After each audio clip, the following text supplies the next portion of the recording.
Hello, dear children. Today we are going to solve the examples or fill in the blanks of present continuous tense.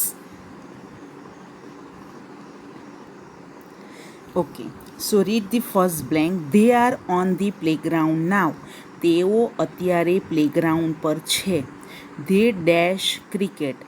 તેઓ cricket રમી રહ્યા છે. જ્યારે વાક્યમાં નાવ શબ્દ આપેલો હોય ત્યારે એ ચાલુ વર્તમાનકાળ દર્શાવે છે.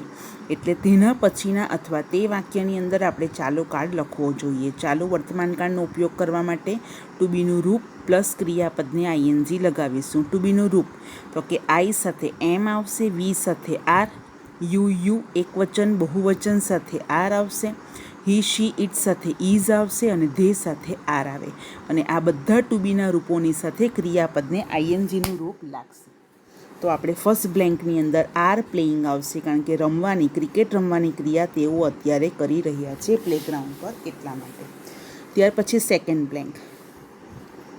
બાળકો ધ્યાન રાખીશું કે આ ટોપિક ભલે ઉપર લખેલો છે ધી પ્રેઝન્ટ કન્ટિન્યુઅસ ટેન્સ, પણ આમાં તમને ધ્યાન રાખવા માટે, તમને શીખવા માટે અંદર વચ્ચે વચ્ચે સાદા વર્તમાનકાળની પણ ખાલી જગ્યાઓ ફિલ ઇન ધી બ્લેન્ક્સ મૂકવામાં આવેલી છે. Now second, I am a cricketer.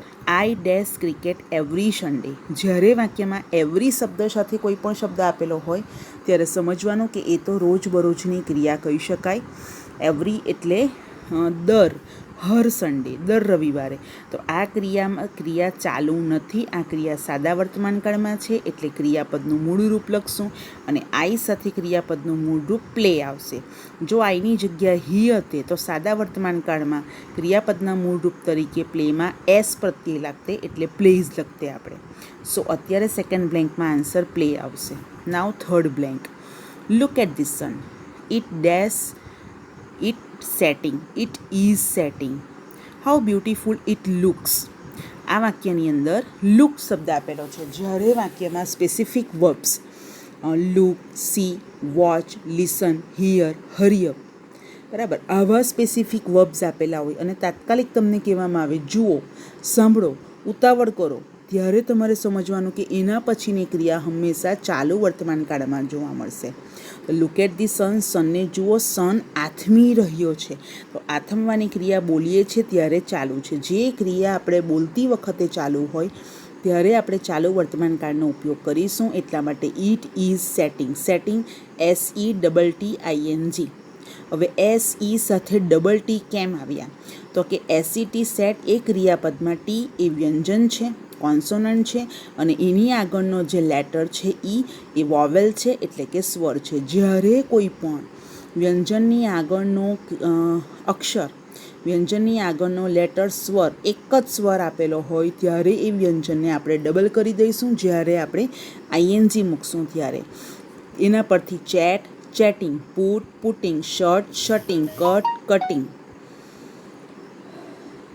Run, running, begin, beginning, stop, stopping. આ રીતે ઘણા બધા એવા ક્રિયાપદો છે જેમાં વ્યંજન આપણે ડબલ કરી દઈશું. તો અહીંયા બ્લેન્કનો આન્સર આવશે ઇઝ સેટિંગ. અને હાઉ બ્યુટીફુલ ઇટ લુક્સ, અહીંયા સાદા વર્તમાનકાળની બ્લેન્ક્સ આવશે, કારણ કે અહીંયા પ્રશંસા છે. સુંદર દેખાવું, તો સુંદર દેખાવામાં કોઈ પ્રક્રિયા ચાલુ ન હોય, કોઈ ક્રિયા ચાલુ ન હોય, એટલા માટે LOOKS ઇટ આપેલો છે, એટલે ત્રીજો પુરુષ એકવચન, ત્રીજા પુરુષ એકવચન સાથે હંમેશા ક્રિયાપદને S કે ES આવશે. Now fourth, they dash a noise. તેઓ અવાજ કરી રહ્યા છે. Please ask them not to make noise. Please એ લોકોને કહો કે અવાજ ન કરે. તો અવાજ કરવાની પ્રક્રિયા બોલતી વખતે ચાલુ છે, એટલા માટે ધે સાથે ટુ બીનું રૂપ આર આવશે. તો આન્સર આર મેકિંગ. ક્રિયાપદ મેક છે, તો મેકમાંથી ઈ શબ્દ કાઢીને આઈએનજી લગાવવાનું, એટલે આર મેકિંગ બનશે. Now fifth blank. Let's go out now. ચાલો અત્યારે આપણે બહાર જઈએ. It is not raining.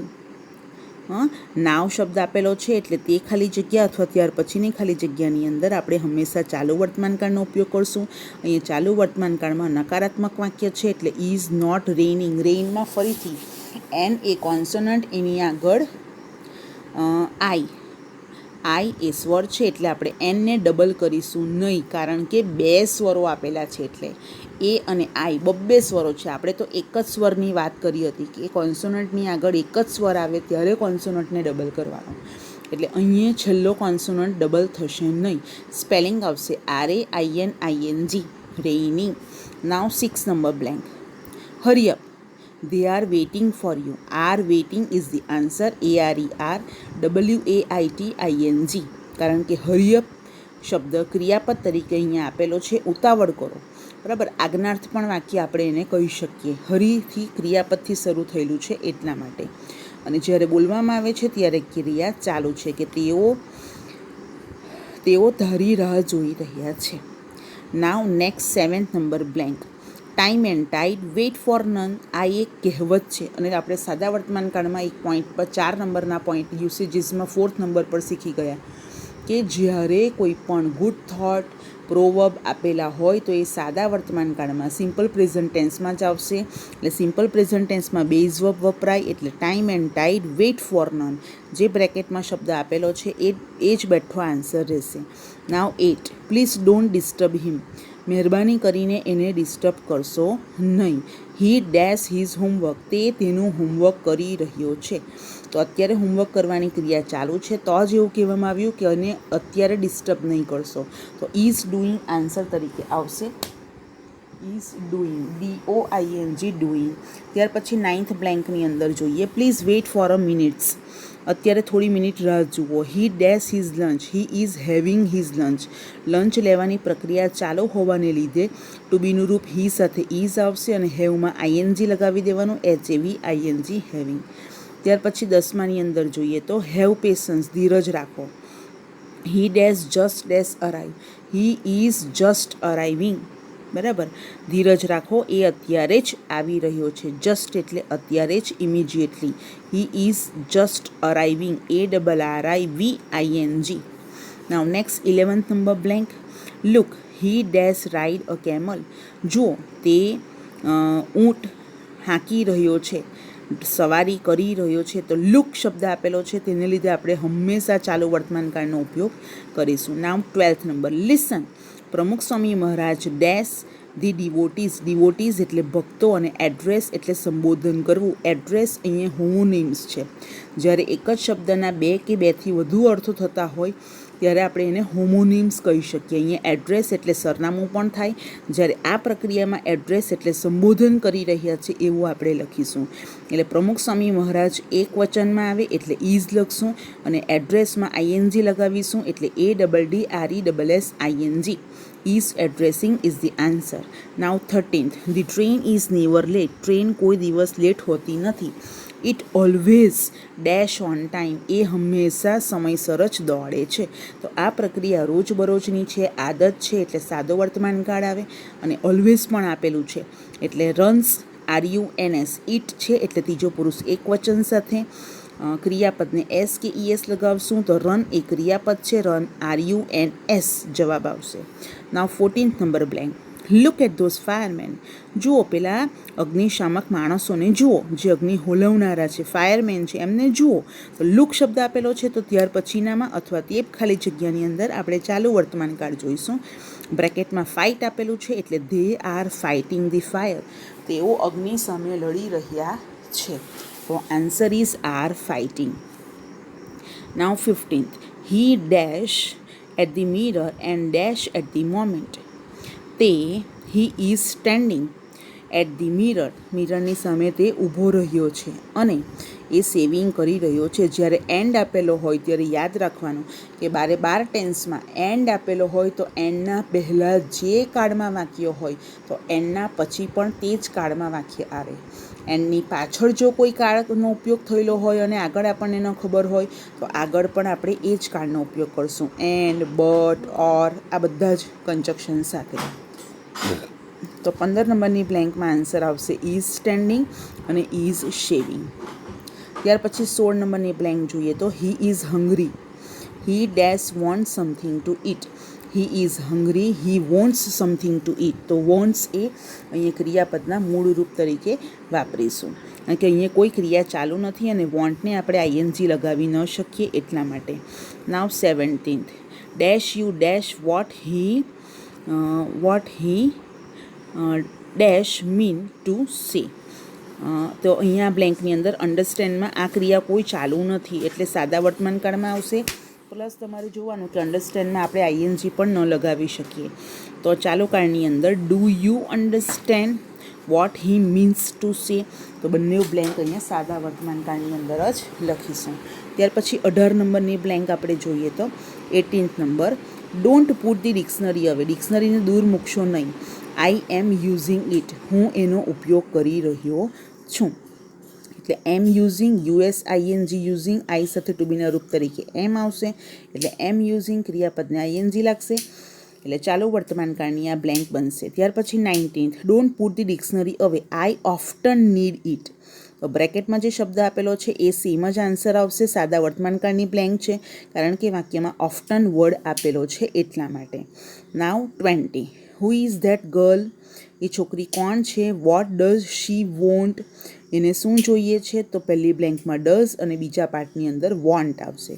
જે બ્રેકેટમાં શબ્દ આપેલો છે એ જ, કારણ કે અહીંયા પ્રશ્ન પૂછવાની ક્રિયા થાય છે અને આની અંદર કોઈ પણ ક્રિયા ચાલુ નથી એટલા માટે. Now 21, last blank, who is that girl. Why is she looking at us like that. આ છોકરી કોણ, પેલી છોકરી કોણ છે તે આપણી તરફ આ રીતે કેમ જોઈ રહી છે? તો અત્યારે જોવાની ક્રિયા છોકરીની ચાલુ છે એટલે ઇઝ શી લુકિંગ, LOOKING. આ રીતે તમારે જવાબ લખવાનો રહેશે. તો આ આપણી બ્લેન્ક 21 સોલ્વ થઈ ગઈ છે. તમારે ધ્યાનથી લખી લેવાનું છે અને શાળામાં તમને જ્યારે બોલાવવામાં આવે ત્યારે આ નોટની અંદર લખાણ હશે તો તમને વાંચવામાં પણ એક્ઝામમાં અને સ્કૂલમાં કામ આવશે. હવે આપણે રિમેમ્બરની નોટ્સ જોઈ લઈએ. ઓકે બાળકો, હવે આપણે રિમેમ્બરની નોટ્સ જોઈ લઈએ કે આખો ટેન્સ શીખી ગયા પછી એનો એક નિચોડ, એનો અર્ક કહી શકીએ આપણે એને. બરાબર, રિમેમ્બર. તો you have to remember these notes.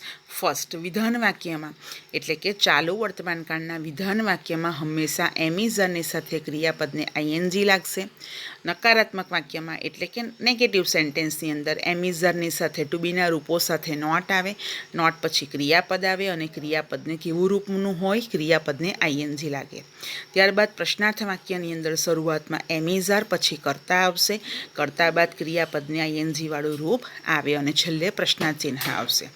ત્યાર પછી આપણે એક નવો પોઈન્ટ જોવાના છે કે ઓલવેઝનો ઉપયોગ આપણે હંમેશા સાદા વર્તમાનકાળમાં જ કરતા હતા, પણ ચાલુ વર્તમાનકાળમાં ક્યારે થાય કે જ્યારે ઓલવેઝનો માત્ર ઉપયોગ કોઈ વારંવાર થતી કોઈ ક્રિયા હોય, તમને કોઈ પજવતું હોય, ત્રાસ આપતું હોય, સંતાપ આપતું હોય, ગુસ્સો આવતો હોય, અકળામણ થતી હોય, ત્યારે આપણે ચાલુ વર્તમાનકાળમાં ઓલવેઝનો ઉપયોગ કરીએ અને ઓલવેઝ સાથે ટુ બીનું રૂપ પ્લસ ક્રિયાપદને આઈએનજી આવી શકે. અહીં નીચે 4 એક્ઝામ્પલ તમને આપેલા છે.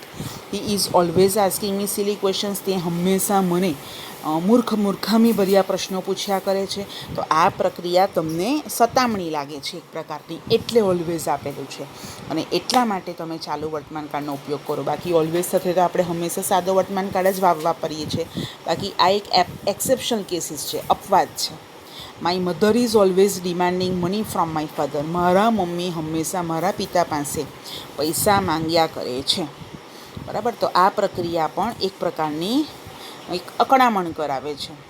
Now third, Prisha is always phoning me for no reason. Prisha મને હંમેશા કોઈ પણ કારણ વગર ફોન કર્યા કરે છે. તો આ પ્રક્રિયા પણ તમને ત્રાસજનક લાગે છે કે કારણ વગર ફોન કરવાની ક્રિયા હંમેશા ચાલુ હોય છે, એટલા માટે હંમેશા એ ક્રિયા ચાલુ બતાવવાની છે. એટલે ઇઝ ફોનિંગ એ ક્રિયાપદનો ઉપયોગ થયેલો છે. Now fourth, some students are always getting ready early in the morning for reading. ઘણા બધા બાળકો હંમેશા દરરોજ સવારે વહેલા ઉઠીને વાંચે છે. બરાબર, તો આ એક ક્રિયા પણ રોજબરોજની છે. ત્યાર પછી તમે જોઈએ તો અહીંયા ત્યારબાદ અહીં થોડા ક્રિયાપદો તમારી સમક્ષ આપેલા છે. 22 આપણે ક્રિયાપદો અહીં છે. 23મું રિપીટ થાય છે એટલે 22 જોઈએ. Some verbs aren't use in the progressive tense. આપણને ખબર છે કે કન્ટિન્યુઅસ ટેન્સને પ્રોગ્રેસિવ ટેન્સ પણ કહેવાય. તો અહીંયા પ્રેઝન્ટ કન્ટિન્યુઅસ ટેન્સની અંદર આટલા ક્રિયાપદોને આઈએનજી આપણે ક્યારેય લગાવશું નહીં. એટલે આ ક્રિયાપદો આપણે મોડે કરી લેવા પડે. Think, need, want. વોન્ટમાં વોન્ટિંગ તમને સાંભળવાનું નહીં મળે. હા, કોઈ સ્ટોરી હોય, કોઈ કાવ્ય હોય અને કોઈ લેખક કે કવિ પોતાની શૈલી, પોતાની સ્ટાઇલ પ્રમાણે લખે તો એ યોગ્ય હશે. પણ ગ્રેમેટિકલી આપણે અહીંયા કોઈ પણ ક્રિયાપદને આઈએનજી ચાલુ વર્તમાનકાળમાં લગાવીશું નહીં. Know, agree, seem, appear, smell, understand, hear, have. Contain, belong, matter, consist, own, see, feel, taste, like, dislike, forget. બરાબર? કેમ? કારણ કે અહીંયા ઇનકરેક્ટ અને કરેક્ટ સેન્ટેન્સ આપેલા છે, તેને તમારે જાતે સ્ટડી કરવાના છે. I think this is their house. હું એવું વિચારું છું કે આ તેઓનું ઘર છે. તો આ એ વાક્ય સાચું છે, પણ આપણાથી ચાલુ વર્તમાનકાળમાં ભલે અત્યારે આપણે વિચારી રહ્યા છે, પણ આપણે ઇનકરેક્ટ આ બનશે. I am thinking this is their house. એટલે આઈ એમ થિંકિંગનો ઉપયોગ ન થાય. તે રીતે are you thinking, is needing. બરાબર? મને નાણાકીય ટેકાની જરૂર છે. He needs my financial support. તે છોકરાને તો હી ઇઝ નીડિંગ ભલે ચાલુ વર્તમાનકાળમાં ક્રિયા હોય છતાં પણ આપણે ક્રિયાપદ નીડને આઈએનજી લગાવીશું નહીં. બરાબર? આ રીતે બધા જ વાક્યોને તમારે સ્ટડી કરવાના છે અને કોઈ પણ ક્વેરી હોય તો તમારે ક્વેરી બોક્સની અંદર મોકલી દેવાની રહેશે. બરાબર? તો અહીંયા આપણો આ કાર્ડ એકદમ કમ્પ્લીટ થઈ જાય છે. તો આપણે ફરી પાછા મળીશું આવતા લેક્ચરની અંદર નવા કાર્ડની સાથે. Okay, have a nice day.